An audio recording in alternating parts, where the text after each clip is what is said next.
Hello mga kaswerte, itong full moon na ito, maaari kayong gumawa nitong symbol na ito at ilalagay nyo ito sa ilalim ng inyong unan.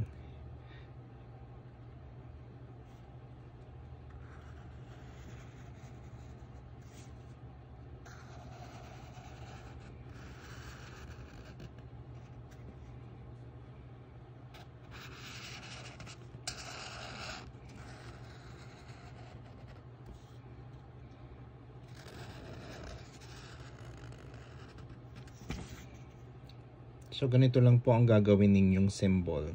Ilalagay po yan sa ilalim ng inyong unan and kukunin po after 7 days. Then after 7 days, you will burn it and then you will throw the ashes away. This is for abundance po. So do this ngayon pong full moon.